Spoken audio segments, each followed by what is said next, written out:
Can a book published all the way back in 1647 actually hold the secret to surviving, and honestly even thriving, in today's cutthroat office politics? I mean, it sounds almost impossible, right? You'd think a text that old would be completely out of touch with the modern corporate grind.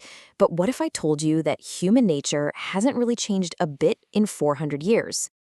Let's kick off this explainer with a quote that instantly sets the tone. A wise man gets more use from his enemies than a fool from his friends. Wow. That is punchy, it's slightly ruthless, and it totally flips how we usually think about our social circles. It just builds this massive curiosity, right? Like, who exactly is handing out this kind of sharp-edged, unapologetic advice? Today, we're unpacking an absolute masterpiece, Baltasar Gracián's The Art of Worldly Wisdom. We are going to transform this dense 17th century collection of aphorisms into a highly practical playbook for modern power. So if you've ever felt overwhelmed by office dynamics, endless social posturing, or really just the sheer complexity of dealing with people day in and day out, you are exactly in the right place. Here is our roadmap for today. 1. The 17th century success playbook. 2. Master your inner world. 3. Navigate the social minefield. 4. Cultivate a bulletproof reputation. And finally, 5. The ultimate power, true wisdom. Let's get right into it. Section 1. The 17th Century Success Playbook. Let's look at where this all actually started. So the mind behind this incredibly pragmatic, frankly kind of Machiavellian guide to crushing it in life was Baltasar Gracián, a Spanish Jesuit priest, which is an incredible paradox when you think about it. Here is a man of deep, deep moral and religious conviction, living back in 1647, who decides to write a manual based entirely on the absolute unvarnished realities of human nature. He wasn't writing about how people should behave in some perfect utopia. He wrote about how people actually behave and how you have to adapt to navigate that reality successfully. Section 2. Master your inner world, because all external power has to start with internal control. Gracian introduces this crucial concept called acme. Basically, his point is that we are absolutely not born perfect. Acme is the highest point of our completed being, and it's a state you have to develop daily. He argues you get there through 3 main things: purity of taste, clearness of thought, and firmness of will. It's a great reminder that excellence isn't just some genetic lottery ticket you cash in. It's a daily, deliberate practice of building up your intellect and your character. And it is honestly wild how seamlessly his archaic language translates into our modern rules for mental focus. Back in 1647, he warned us to keep the imagination under control, or it will literally tyrannicize and dominate your life. Today, we'd say the exact same thing, just a bit differently. Manage your mindset, limit overthinking, and control your anxieties. 4 centuries ago, Gracian recognized that our own unchecked thoughts usually cause us way more suffering than any external enemy ever could. Which brings us to his famous rule, drain nothing to the dregs. This is all about finding the golden mean. He advises against pushing anything to the absolute limit. Think about it. If you squeeze an orange too hard, the juice just gets bitter, right? Whether it's extreme passion on one side or extreme caution on the other, going all in without any balance completely ruins the endeavor. We've got to find that middle ground in our inner world if we want to be effective out in the real world.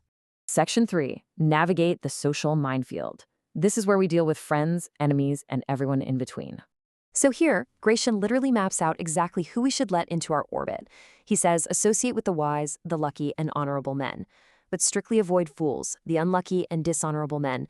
And he makes this fascinating psychological observation here. He argues that ill luck is contagious. It's generally the penalty of folly. So by carefully selecting your circle, you aren't just networking, you are actively protecting your own judgment and your own life trajectory from the heavy gravity of foolish decisions. We can bridge the centuries again right here. His text explicitly states, avoid victories over superiors. Superiority is always detested. Well, that translates directly into today's ultimate corporate survival role. Never upstage your boss or make them feel insecure. Gracian points out that those in charge will gladly let you help them, but they will never let you surpass them. Outshining the boss is just as fatal to your career today as it was to a courtier in the 17th century Spanish court. Let's do a rapid-fire rundown of some of his punchiest rules of engagement for daily interactions. First up, know how to take a hint. Truths are often only half-spoken, so you've got to read between the lines. Second, know how to refuse. He actually notes a gilded no is much more satisfying to people than a dry yes. Third, don't be a bore. Keep it brief. Fourth, get yourself missed. You want to be so incredibly good at what you do that you become completely necessary to your team. And finally, use but do not abuse cunning. Keep your strategy under wraps because constantly showing off how clever you are really only breeds distrust. All right, Section 4. Cultivate a bulletproof reputation. Let's talk about building an immortal public image.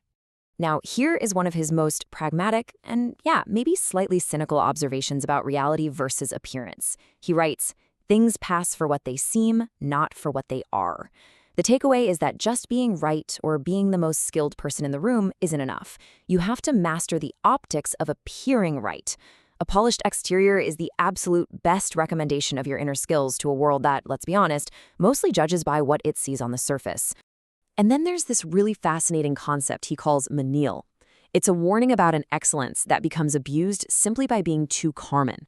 There is a very real danger in being of use to absolutely everybody. If you're too accessible all the time, your reputation actually wears away.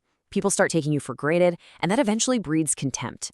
The lesson here? Moderate your brilliance. Show yourself a little less, and you'll find you are esteemed so much more.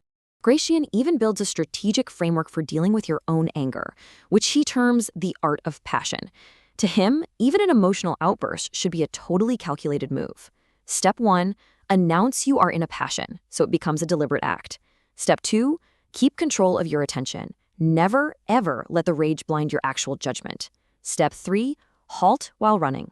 Know exactly when to pull the plug and stop. It just goes to show that every emotional display needs to be strictly controlled to serve your overall reputation. And finally, Section 5. The ultimate power. True wisdom and Gracian's conceptual endgame. If you take away just one ratio from this whole explainer, make it this: 1 ounce of wisdom is worth more than tons of cleverness. After all the talk we just did about cunning, appearances, and strategy, Gracian makes a huge pivot here. He wants us to know that true worldly power isn't about cheap tricks, parlor games, or shallow manipulation. It's about profound, enduring intelligence. Cleverness might win you a quick transaction today, but for sure, only true wisdom can sustain a lifetime of success and a legacy of real respect.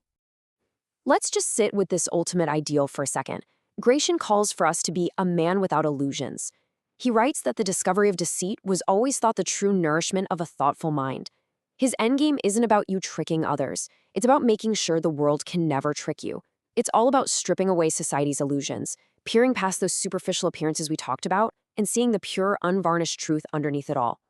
We have covered some incredible ground today, from mastering your inner mindset to navigating the social matrix, all the way to protecting your reputation. So I want to leave you with this final, provocative thought. Which piece of this 400-year-old worldly wisdom are you going to apply tomorrow morning? Are you going to practice a gilded no? Will you limit your availability so you don't become a manignol? Or will you just observe the world a little more closely to see past all the illusions? Think about it. Thank you so much for joining me for this explainer, and I'll catch you next time.